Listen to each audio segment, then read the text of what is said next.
Hello, everyone. Welcome back inside the film room. I'm Zach Goins, and today I'm joined by the one and only Keegan-Michael Key, who plays Josh Skinner on Apple TV Plus's Emmy award-winning musical theater comedy, Schmigadoon. How are you, Keegan? Welcome in. I'm doing well, Zach. How are you doing? I'm great. I'm excited to talk with you because we are absolutely not in Schmigadoon anymore.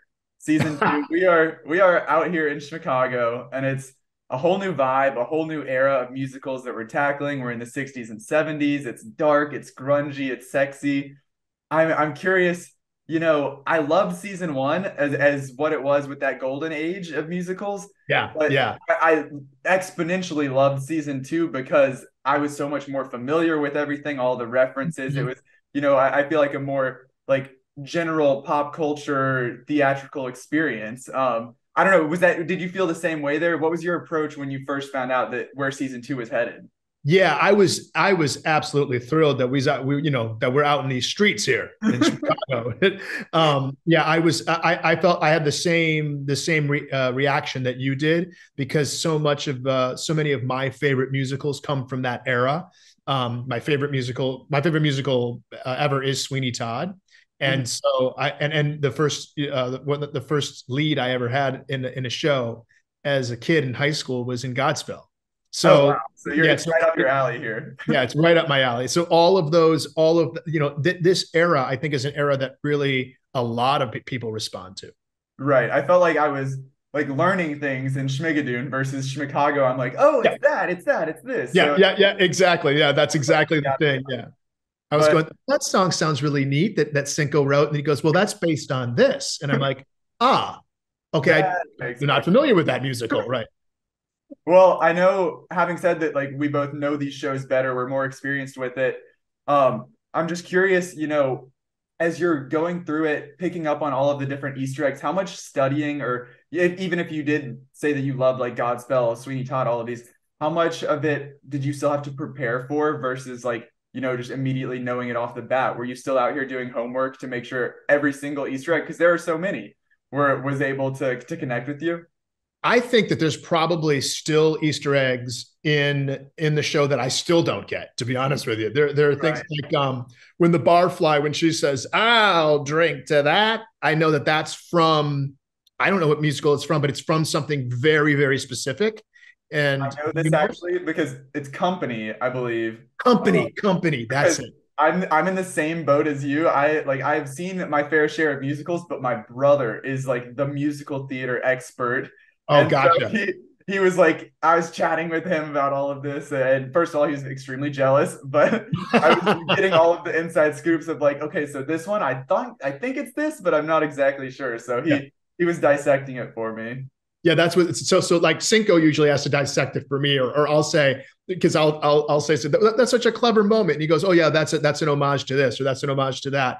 But for in regards to everything else, it was the wonderful thing was having I have a vocal coach that I get to work with, and the vocal coach she usually can help guide me through the style vocally. So she can say, okay, this is everybody was singing like this during this period, and everybody was singing like that during this period. Gotcha. And when I say period, I mean the sub periods within the 60s and 70s. Because you think about a musical by Stephen Schwartz is so different than Candor and Ebb.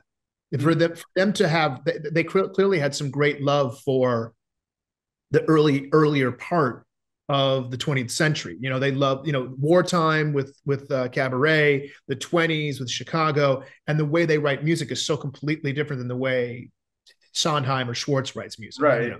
Absolutely. I'm curious for you as coming from more of the film and TV side, but you're surrounded by Broadway icons, Tony winners and such. Were you ever insecure about, you said Cinco's explaining stuff to you. Are you insecure about your theater knowledge? Or are you able to hold your own with, a Kristen Chenoweth or someone who's been on Oh, Broadway? not with a Kristen Chenoweth. No, Kristen and Alan and Titus and Ariana. Those guys they have me beat, and I just bow in deference to their knowledge because they're. I mean, and of course Cinco, who's the guru. This guy. I don't think I think he knows every musical ever written. It's really and my favorite thing are the little Easter eggs in this season where Cinco was trying to figure out how to pack It's Another like we can't spend a whole song about a Bye Bye Birdie themed something, but we're gonna mention Conrad in jail. Like we're gonna exactly throw all right. those little things in there. Or another good one is at the end of Everyone's Got to Get Naked, or I'm sorry, at the beginning of that number, Everyone's Got to Get Naked. When they're going zooby wooby dooby and they're making all those sounds, they say something like wooby noopy nicky, and then they say Zuko and Kaniki. Oh no way! I don't know if you caught that one. Did you catch I that did one? not know it. That was Yeah, there's a, right there's like over there's like a little Grease reference in there. Well, easy for me to say, right, Zach? I had to listen to the song 75 You times, had so the script, you had the sheet yeah, music. I had the sheet music in front of me. So Well, not to, I mentioned you as being the film and TV guy. You obviously have a strong background in theater. I know you studied it, got 2 degrees in theater, so you paid your dues.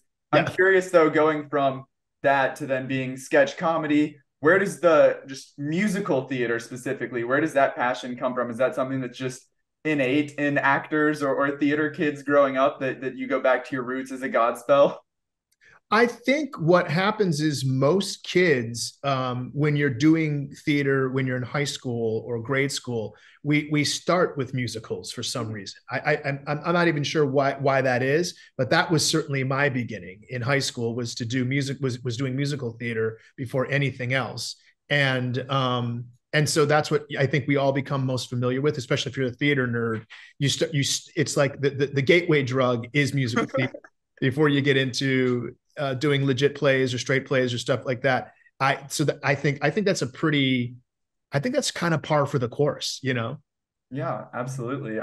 My one on stage experience was in a musical as well. I feel like also, for people of my skill, not quite your caliber, but there's more ensemble parts in musicals, so it's easier to kind of get in there rather than a straight play, perhaps. That's a good point. Yeah, you don't usually have a cast of thousands in a straight play. I Yeah, two can't or name three that many people. straight plays that have 400 people in them, right? Yeah, Exactly. exactly.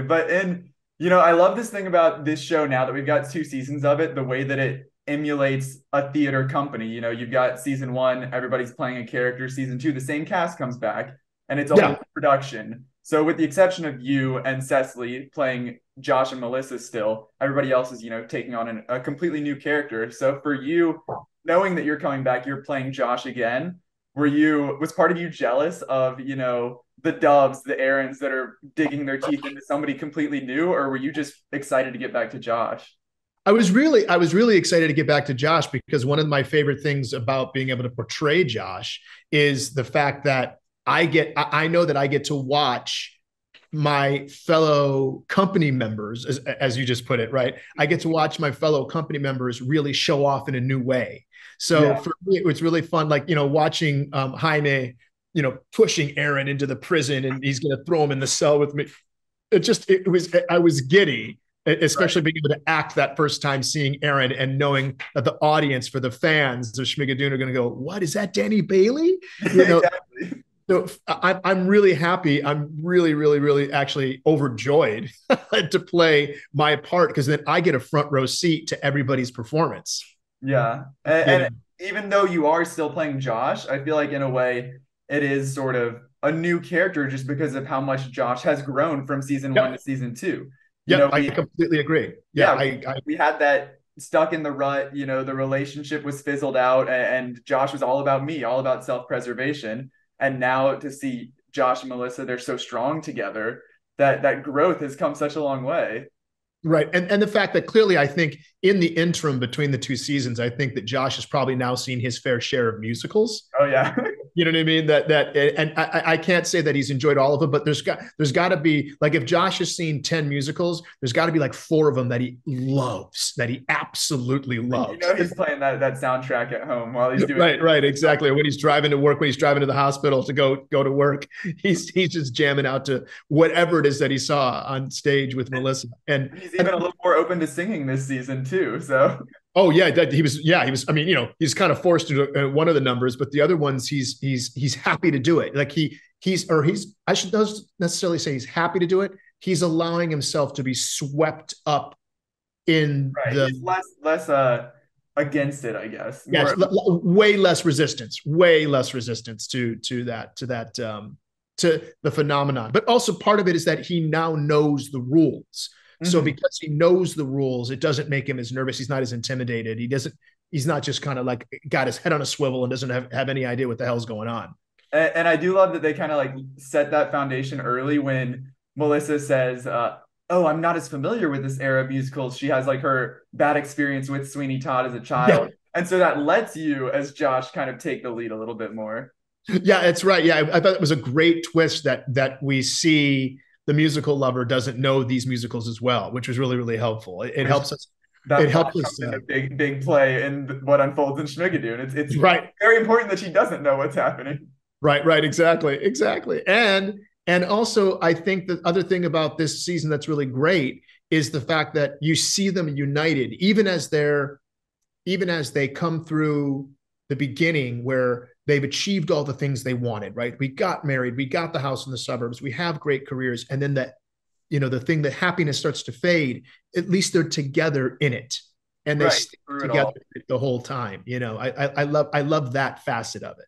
Yeah, there was never a moment in this season where, like, despite everything that was going on, there was never a question of Josh and Melissa as an item. It was always still Yeah. they were rock solid. But Rock solid. Yeah. I think the characters are great. You and Cecily obviously are fantastic, bringing them to life. The chemistry is off the charts as always. But I think you two are interesting as a duo because of the backgrounds. You know, you both have that sketch comedy background from you Mhm. with Key and Peele, her with SNL. And then it's so fun to me that the White House Correspondents' Dinner, she was emceeing and you were there as Luther. And now to look at this years later, you're in Schmigadoon together. I know that's good. Hey, good research on your part there, Zach. That's a good one, man. I know that was it's the two of us have really come full circle. And I'm so happy that we get this opportunity to work with each other because I really enjoy working with her. It's from having that similar background. It's like being in the comedy, it's like we were in the comedy Marine Corps together. Is And there a familiarity of like, oh yeah, I see what you're doing over there at SNL. Like keep up the good work. How does that how aware of each other were you during the times before you actually worked together? pretty aware when she started on SNL. She was one that I was keeping an eye on when she was just a featured player, Mhm. and because when she would do those segments on the news, which was how she was kind of showcasing herself throughout her entire career on SNL. I remember going, this girl, she's got the goods. She's got the goods. And Right. any and you try and keep an eye on anybody who's come through the Second City machine. Right. And so if you know the name or you hear that they came from there, you start to pay attention to them like you would your favorite. There are football players from my alma mater who play at different teams, but I try Yeah. to keep track of them. Yeah, that's a good analogy there. Well, I've got a couple quick hitters here to wrap things up. I know looking ahead a little bit, what does Schmigadoon have in store? You know, we've hit that golden age. We've hit everything in this new era with Schmicago. Is there a particular show or era that you would like to see tackled next? Well, if we keep going in order, like which is what I Who feel said like. we have to go chronological? You Yeah, could yeah. already hit your favorite in Sweeney Todd, though. Yeah, right, yeah, it's right. We hit mine, but I think part of something. There was a musical. I think a musical that would really be neat to explore would be Into the Woods. That's a good musical Into to the Schmuds, explore. one could say. Yeah. Into the Schmuds, or however you would say it. Yeah, and also I remember the musical. There was a top 40 hit when I was in high school in the 80s called One Night in Bangkok by a guy named Murray Head. And it came from a show. It was a top 40 hit, but it was in a musical called Chess. Okay. And which is not a super well-known musical, but if you grew up in the 80s listening to the radio in the 80s, you knew this song One Night in Bangkok. And people would say this song just happened to be a hit on top 40 radio that was from Chess. And I think it'd be interesting to explore that a little bit. More of like a pop musical versus the traditional style. That'd be fun. Yeah, yeah, exactly. Yeah, something in that world. I'm curious, you know, in theater, there are anything can happen on a show night. And when you're doing live productions, you know, you've got understudies who are ready to step in. You've got people who are playing multiple roles. For you, if this were real theater, what role would you like to recast yourself as in Schmicago? Is there someone that, you know, Josh is great, but if I could just step in for one night's performance as, you know, Sergeant Rivera or somebody? Is there anyone that piques Yeah. your interest? I think I would love to play Dooley Blight. Mhm. I mean, I'm obviously based on what I've said before. I Right. know The that. Sweeney Todd So, connection is strong. yeah, I'm sounding like a broken record here, but to say to play Dooley Blight and to be able to sing what do you say? Worst brats. He Yeah. sings worst brats in Those town. That's songs were right. so good. The connections to the original, just like the slight variations. I loved it. Yeah, it was so great. And the way Cinco wrote that music, I mean, it's obviously homage to Sondheim, but the way he wrote that music and brought those two connections in together is just really brilliant. Yeah, absolutely. Yeah, I would definitely want to go on as Dooley Blight. I would love to see it. He's very funny. Alan crushed it. But I'd like to see your take on it. We know you've got the comedic chops as well, but this one may be another broken record question, but maybe a little more specific. So we're out at the club, at the bar, having a good time, karaoke night, musical theater karaoke night. What song are you performing? So if I could perform any song from, I'll be Any specific. show tune, yeah. So a show tune from Sweeney Todd that I would sing would be Pretty Women. Okay. I love that song. I love that song so much. I think it's absolutely elegant and beautiful and wistful, and it's just it really it warms me up inside. Just I love the lyrical content, the musical content. I love that song. You don't know if you have the range for Joanna. That's my. I was gonna say. You read my mind. You literally read my mind. Is my fact is I don't know if I'd have to be. I'd have to have really like throat vocal cut, rest. really vocal rest, and maybe I could do Joanna. You took the words out of my mouth. I was gonna say Joanna, and then I thought I don't know if I can get. Can I Joanna? Oh, God. Can I get all the way up We there? didn't say it had to be realistic. This is in an ideal world. Yes, in an ideal world. Yeah, in an ideal world, I think I might sing Joanna. Okay.